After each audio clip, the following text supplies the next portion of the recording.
Hi friends, 12వ తారీఖు 6వ నెల 2024 బుధవారం నాటి న్యూస్ పేపర్లో కరెంట్ అఫైర్స్ ఒకసారి గమనించండి. ముఖ్యమైన కరెంట్ అఫైర్స్ ఉన్నాయి. ఒడిశా సీఎంగా మోహన్ చరణ్ మాఘీ ప్రమాణ స్వీకారం చేయడం జరుగుతుంది బుధవారం నాడు, రేపు బుధవారం నాడు. కాబట్టి నూతన ఒడిశా సీఎం పేరేమిటి అని అడుగుతాడు. ఇటీవల కాలంలోనే ఒడిశా అసెంబ్లీకి ఎన్నికలు జరగడం జరిగింది. అందులో బీజేపీ ప్రభుత్వము అత్యధిక అసెంబ్లీ స్థానాలని కైవసం చేసుకొని అధికారంలోకి రావడం జరిగింది. అటు బీజేపీ పార్టీ తరఫున ఒడిశా సీఎంగా మోహన్ చరణ్ మాఘీ పదవి ప్రమాణ స్వీకారం చేయనున్నారు బుధవారం నాడు. ఆయనతో పాటు 6 సార్లు ఎమ్మెల్యేగా ఎన్నికైనటువంటి కనక్ వర్ధన్ సింగ్ దేవ్, తొలిసారి ఎమ్మెల్యే అయినటువంటి ప్రవతి ఫరీదా ఉప ముఖ్యమంత్రులుగా ఎంపిక చేయడం జరిగింది. ఇందులో ప్రవతి ఫరీదా యొక్క స్పెషాలిటీ ఏమిటంటే, ప్రవతి ఫరీదా ఒడిశాకు తొలి మహిళా ఉప ముఖ్యమంత్రిగా ప్రమాణ స్వీకారం చేయనున్నారు. ఒరిస్సా యొక్క అసెంబ్లీ స్థానాలు ఎన్ని అనంటే 147.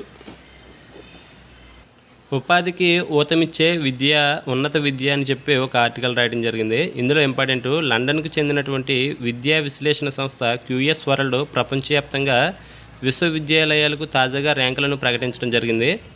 అందులో QS వరల్డ్ సంస్థ ప్రకటించినటువంటి విశ్వవిద్యాలయాల ర్యాంకుల జాబితా 2025లో భారతీయ విద్యా సంస్థలు ప్రపంచంలోని అత్యుత్తమ 200 యూనివర్సిటీల్లో 13 ఇండియాకు చెందినవి ఉన్నాయి. గుర్తుపెట్టుకోండి, ఇంపార్టెంట్. ఇటీవల కాలంలో QS వరల్డ్ సంస్థ ప్రకటించినటువంటి విశ్వవిద్యాలయాల ర్యాంకుల జాబితా 2025లో భారతదేశానికి చెందినటువంటి ఎన్ని వర్సిటీలు ఎంపికయ్యాయి అని అడుగుతాడు. 13, ఇంపార్టెంట్. అందులో IIT బాంబే 2024 ర్యాంకింగ్స్లో 149వ స్థానంలో ఉంటే, ప్రజెంట్ రిలీజ్ చేసినటువంటి ర్యాంకింగ్స్ జాబితాలో 118వ స్థానంలో ఉంది. తర్వాత ఢిల్లీ 150 స్థానాన్ని ఆక్రమించడం జరిగింది.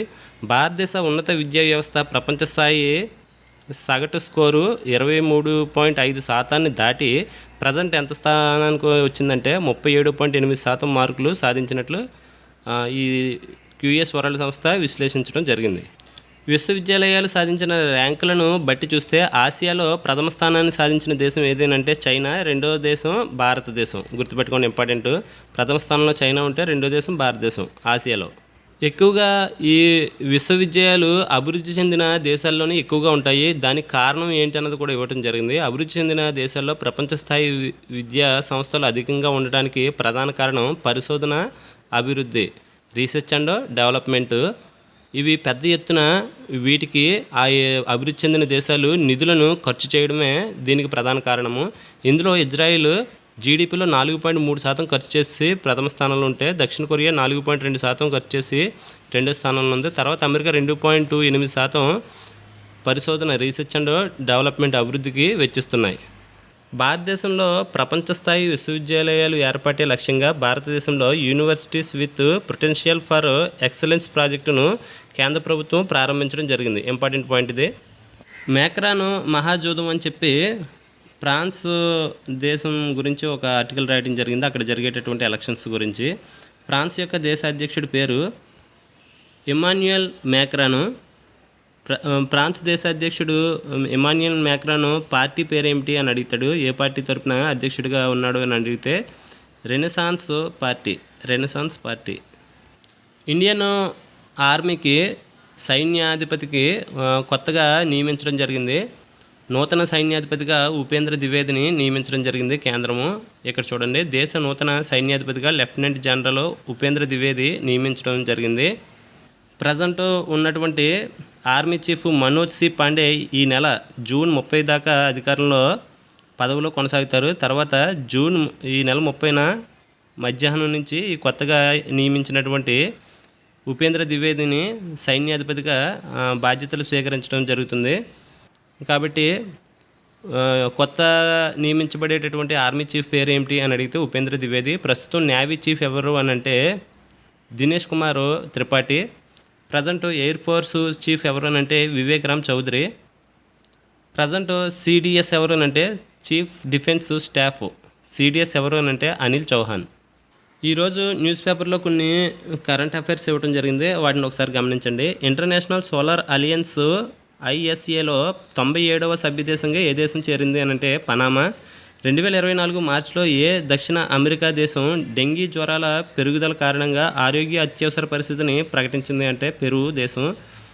కేంద్ర ప్రభుత్వం ఇటీవల 2 రాష్ట్రాల్లో ఫ్లూ క్యూర్డ్ వర్జీనియా ఎఫ్సివి పొగాకు పెంపకందారులకు మద్దతుగా చర్యలు చేపట్టింది అంటే ఆంధ్రప్రదేశ్ రాష్ట్రము, కర్ణాటక రాష్ట్రము.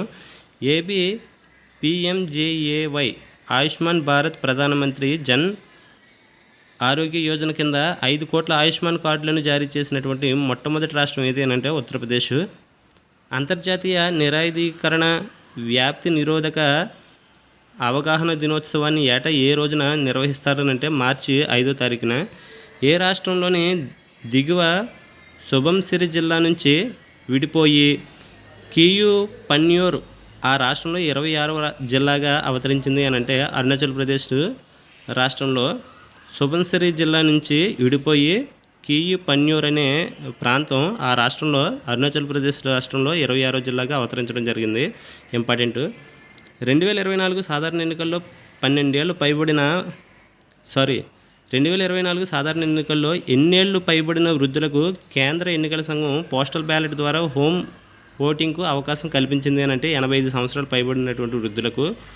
ఇటీవల వార్తల్లోకి వచ్చిన నైనాతీపు ద్వీపం ఏ జలసంధిలో ఉంది? పాక్ జలసంధి. Important point.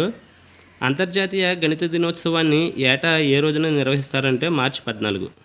అంకురాలకు సానుకూలం హైదరాబాద్ అని చెప్పి హైదరాబాదు అంకుర సంస్థలకు అత్యంత అనుకూలమైన నగరాల్లో హైదరాబాదు స్థానం సంపాదించింది. ఇందులో ఆసియా దేశాల్లో అంకుర సంస్థలకు అనుకూల పరిస్థితులు సానుకూలతలో ఉన్న నగరాల్లో హైదరాబాదు ఒకటని స్టార్టప్ జీనోమ్ అనే సంస్థ రూపొందించినటువంటి 2024 గ్లోబల్ స్టార్టప్ ఎకోసిస్టమ్ నివేదిక స్పష్టం చేసింది.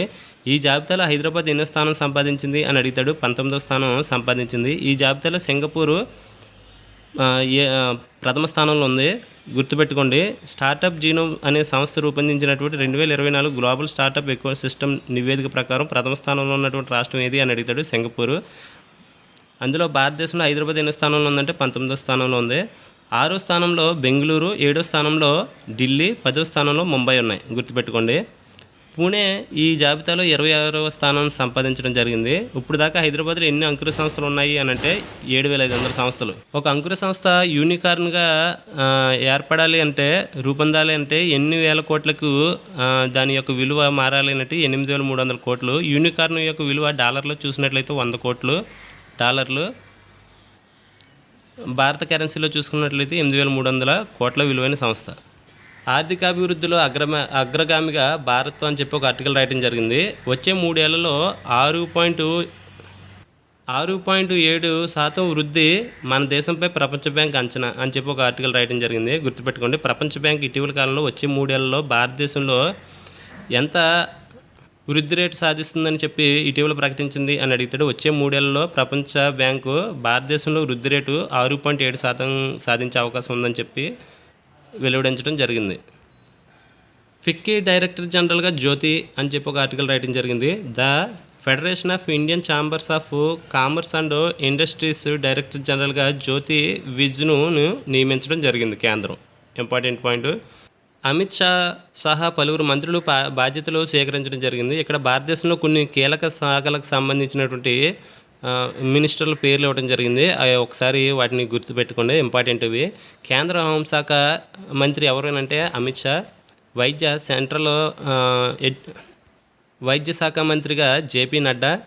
విదేశీ వ్యవహారాల శాఖ మంత్రి ఎవరైనంటే ఎస్ జైశంకర్. వ్యవసాయ శాఖ మంత్రి శివరాజ్ సింగ్ చౌహాన్. పార్లమెంటరీ వ్యవహారాల శాఖ మంత్రి కిరణ్ రిజిజు. న్యాయ శాఖ మంత్రి అర్జున్ రామ్ మేఘవాల్. కార్మిక శాఖ మంత్రి మన్సుఖ్ మాండవీయ. సూక్ష్మ చిన్న మధ్య తరహా పరిశ్రమల శాఖ మంత్రి జేతన్ రామ్ మాంఘీ.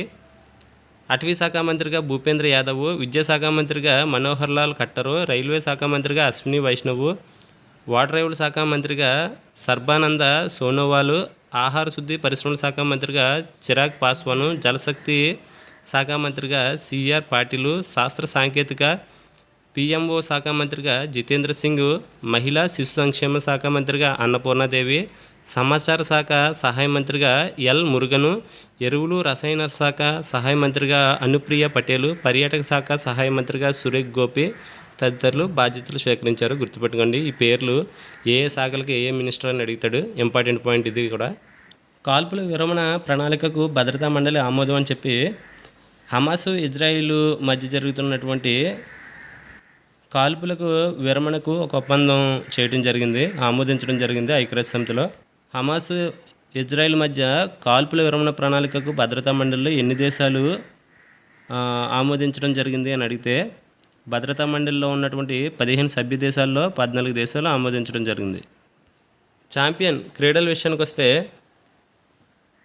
అర్జున్ 4 అని చెప్పి ఒక ఆర్టికల్ రాయడం జరిగింది. ఇందులో భారతదేశ చెస్ క్రీడాకారుడు అయినటువంటి అర్జున్ ఇరిగేసి అంతర్జాతీయ చెస్లో సత్తా చాటడం జరిగింది. ఇతను తెలంగాణ రాష్ట్రానికి చెందినటువంటి గ్రాండ్ మాస్టర్ అర్జున్ ఇరిగేసి. ఇటీవల ఫిడే లైవ్ రేటింగ్ జాబితాలో అర్జున్ 2773.9 పాయింట్లతో 4వ స్థానంలో నిలవడం జరిగింది. భారత్ నుంచి టాప్ 5లో అర్జున్ మాత్రమే చోటు దక్కించుకోవడం జరిగింది. ఇందులో భారతదేశ చెస్ క్రీడాకారుల పేర్లు ఒకసారి గుర్తుపెట్టుకోండి. బొమ్మరాజు గుకేష్, ప్రజ్ఞానంద భారతదేశ చెస్ క్రీడాకారులు. ఇందులో ఈ జాబితాలో గుర్తుపెట్టుకోండి, ఫిడే లైవ్ రేటింగ్స్ జాబితాలో ప్రపంచంలో ప్రథమ స్థానంలో ఉన్నటువంటి క్రీడాకారుడు ఎవరంటే కార్లసన్, తర్వాత 2వ స్థానంలో నకమురా, 3వ స్థానంలో ఫాబియానో కరుణ. వీళ్ళ ముగ్గురు కూడా 1, 2, 3 ప్లేస్లో ఉన్నారు. నెంబర్ 1 ర్యాంక్ కోల్పోయిన స్వాతి జోడీ అని చెప్పి ఒక ఆర్టికల్ రాయడం జరిగింది. ఇందులో సాత్విక్ సిరాగ్ జోడీ ఇప్పటివరకు బ్యాడ్మింటన్ డబుల్స్లో ప్రపంచంలో నెంబర్ 1 స్థానంలో ఉండేవారు. ఇప్పుడు ప్రజెంట్ 3వ స్థానానికి పడిపోవడం జరిగింది. ప్రజెంట్ బ్యాడ్మింటన్ డబుల్స్లో ప్రపంచంలో నెంబర్ 1 జంట ఏది అని అడిగితే చైనా దేశానికి చెందినటువంటి లియాంగ్ కెంగ్, వాంగ్ చాంగ్ ప్రపంచ నెంబర్ 1 ర్యాంక్ సాధించడం జరిగింది. భారతదేశ పురుషుల బ్యాడ్మింటన్ క్రీడాకారుల పేర్లు ఒకసారి చూడండి. హెచ్ఎస్ ప్రణయ్, లక్ష్య సేన్, కిదాంబి శ్రీకాంత్. మహిళలో పివి సింధు. డబుల్స్ మహిళల్లో అశ్విని పొప్పన్న, తనీషా కాస్ట్రో, గాయత్రి గోపిచంద్, ట్రిసా జాలీ. వీళ్ళందరూ భారతదేశ మహిళా బ్యాడ్మింటన్ క్రీడాకారులు. క్రికెట్లో ప్రజెంట్ T20 వరల్డ్ కప్ జరుగుతుంది, పురుషుల వరల్డ్ కప్ జరుగుతుంది T20. ఇందులో 20 దేశాలు పాల్గొంటున్నాయి. ఏ దేశం ఆతిథ్యం ఇస్తుందంటే USA మరియు వెస్టిండీస్ 2 దేశాలు ఆతిథ్యం ఇవ్వడం జరుగుతుంది.